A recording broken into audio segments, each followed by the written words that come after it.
بڑھانے کے لیے ہیں، تو اسی راستے میں انسان اپنی خواہش کو پوری کر سکتا ہے جس راستے سے نسل بڑھتی ہے. اس کے علاوہ کسی اور راستے سے اپنی خواہش کو پورا کرنا یہ حرام ہے، گناہ کبیرہ ہے، گندگی ہے.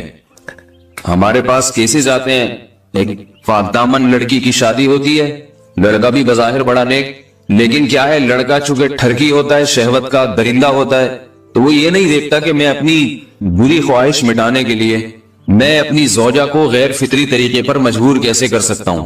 تو مجبور کرتا ہے پھر اپنی بیوی. اس میں جو عورتیں زیادہ پاک دامن نہیں ہو، نیک نہ ہو، یا ان کو یہ ڈر ہو کہ طلاق ہو گئی تو ہم کہاں جائیں گے، وہ پھر اپنے شوہر کے ساتھ اسی غیر فطری طریقے پر آمادہ ہو جاتی ہیں. اور اس کا عذاب اور اس کا وبال یہ ہوتا ہے کہ کچھ دنوں میں ان کو بھی اسی کی لت پڑ جاتی ہے. انسان جب بھی کوئی غیر فطری راستہ اختیار کرتا ہے، آخرت کا عذاب تو بعد میں، دنیا کا عذاب یہ آتا ہے کہ پھر اس کو لذت فطرت میں آتی نہیں ہے. تو جو راستہ اللہ نے رکھا اس میں اس کو لذت نہیں آئے گی، تو وہ گندگی میں ہی گھسنے کی کوشش کرے گا، اس کی بھی فطرت خراب ہو جاتی ہے، اور جس کے ساتھ یہ بدفعلی کی جائے اس کی بھی فطرت خراب ہو جاتی ہے، وہ بھی پھر کسی کے قابل نہیں رہتے. تو اپنے جان پر رحم کرنا چاہیے. ہم انسان ہیں، ہم درندے نہیں ہیں، ہم گھوڑے نہیں ہیں، ہم گدھے نہیں ہیں، ہم جانور نہیں ہیں، ہم انگریز نہیں ہیں. انگریز نے تو حیا اور شرم کی تمام حدود کو توڑ دیا ہے، وہ تو درندے بن چکے ہیں. ہم تو درندے نہیں ہیں، ہم تو حلال کھاتے ہیں، پاک صاف رہنے کی کوشش کرتے ہیں. تو ہم ان کی جو کلچر دیکھ دیکھ کے ہم ویسے درندے بننے کی کوشش کیوں کریں؟ تو یہ بہت بڑا وبال ہے، بہت بڑی برائی ہے جو ہمارے معاشرے میں آہستہ آہستہ جڑ پکڑتی جا رہی ہے، اور اس سے بیماریاں بھی پھیلتی ہیں. غیر فطری طریقہ ہے، بیماریاں بھی پھیلتی.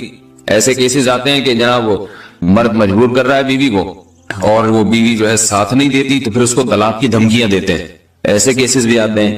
اور یہ بھی آتا ہے کہ مرد جب اپنی بیوی کو غیر فطری طریقے پر مجبور کرتا ہے، بیوی آمادہ نہیں ہوتی، تو مرد پھر یہ دھمکی دیتا ہے کہ بھائی میری خواہش تو تم سے پوری ہوتی نہیں ہے، تو میں دوسروں کے پاس جاؤں گا. تو یاد رکھیں، جس عورت کا شوہر یہ دھمکی دے اس کو کہ میں زنا کروں گا اگر تم نے میری خواہش پوری نہیں کی غیر فطری طریقے سے، تو عورت اپنے شوہر سے کہہ دے کہ جاؤ تم کہیں اور جا کے منہ کالا کرو، تمہاری فطرت میں گندگی ہے، تو یہ مجھے گندا بنانے کی کوشش نہ کرو. تو اس کو زنا کرنے دیں، وہ اللہ آخرت میں اس سے بھگتے گا. ہر بیماری کا اللہ نے علاج رکھا ہے. اللہ کے رسول صلی اللہ علیہ وسلم نے فرمایا، صحیح بخاری کی حدیث، ما انزل اللہ من داء الا انزل له دواء. کوئی بیماری ایسی نہیں ہے جو اللہ نے نازل کی ہو اور اس کے لیے دوا نہ رکھی ہو دنیا میں. تو اگر کسی کو ایسی لت پڑ گئی ہے غیر فطری کام کی، تو اس کو چاہیے کہ وہ اپنا علاج کرائے، ڈاکٹر سے بھی رابطہ کرے. اور سب سے بڑا علاج یہ کہ کچھ وقت صبر کرے گا، چھوڑ دے گا کچھ عرصے کے لیے، تو خود بخود آہستہ آہستہ صحیح ہو جائے گا. ایک آدمی شراب کا عادی ہے، ایک علاج تو یہ کہ ڈاکٹروں سے رابطہ کرے، بہترین علاج کے چھوڑ دے.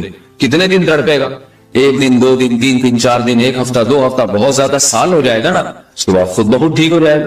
سگریٹ کا عادی ہے، چھوڑ دے گا. تو کتنے لوگ ہم نے دیکھے ہیں دن میں 20 سگریٹ پیتے تھے، چھوڑنے پر آئے تو بالکل ایک دم چھوڑ دی انہوں نے، آہستہ آہستہ کر کے چھوڑ دی، لیکن تکلیف ہوئی مگر عادی ہو گئے. تو اب کسی کو یہ لت پڑ گئی ہے غلط کام کی، برائی کی، تو اس کا بہترین علاج یہ ہے کہ وہ اپنے آپ کو بدلنے کی کوشش کرے، ماحول بدلے، اور کچھ وقت صبر کرے گا تو اللہ اس سے یہ عادت چھڑا دے. نہیں کی، صبر نہیں کیا اس نے، پھر اسی گندگی میں موت واقع ہوگی، پھر آخرت کا عذاب بہت سخت. نسلیں برباد ہو جاتی ہیں اس عمل سے انسان کی.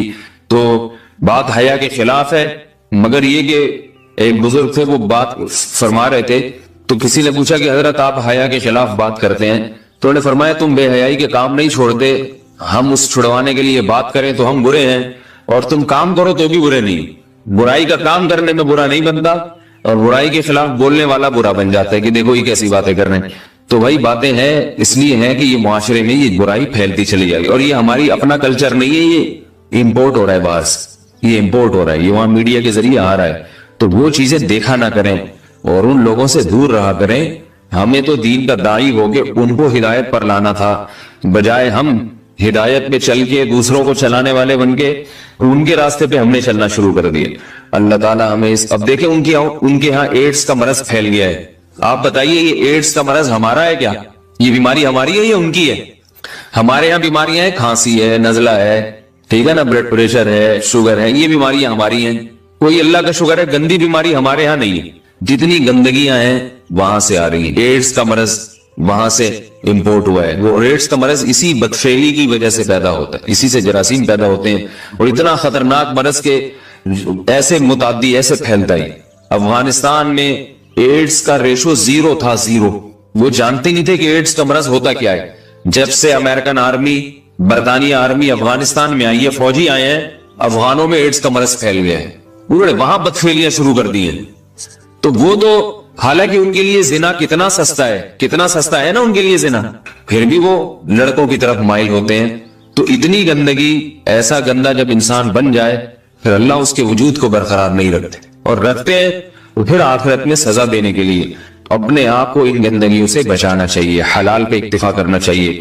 اللہ تعالیٰ ہمیں حلال پہ قناعت کی توفیق عطا فرمائے اور پاکیزہ لوگوں میں ہمارا شمار فرمائے. اگر شادی شدہ عورت 40 دن میں بھی ایک دفعہ, اچھا بھائی دیکھو یہ حیا کے خلاف مسائل جو ہے نا یہ اس چینل پہ نہ پوچھا کرو. مرد پر لازم ہے کہ کم سے کم 4 مہینے میں بیوی سے ایک دفعہ وہ لازمی ہم بستری کرے. تو اگر وہ 4 مہینے میں ایک دفعہ بھی نہیں کرتا تو پھر جو ہے وہ دیانتاً ذمہ دار ہوگا. اس بات کا خطرہ ہے کہ وہ گناہ گار ہو, کیونکہ حضرت عمر رضی اللہ تعالیٰ عنہ نے قانون بنایا تھا کہ 4 مہینے سے زیادہ کوئی بیوی سے دور نہ رہے. تو کم سے کم اتنا ہے لازمی. تو اس سے زیادہ بھی اگر کوئی مرد بیوی کے قریب نہیں آ رہا تو پھر وہ ظالم کہلائے گا شریعت کی نظر. حج کے دوران باقی ہر عورت اور ہر مرد کے حالات مختلف ہوتے ہیں. بعض عورتوں میں خواہش زیادہ ہوتی ہے, بعض میں کم ہوتی ہے. یہ نیچرل ہے, اس کا کوئی اس سے تعلق نہیں ہے کہ عورت کوئی بری ہے. بعض دفعہ عورت میں یہ خواہش نفس بہت زیادہ ہوتی ہے.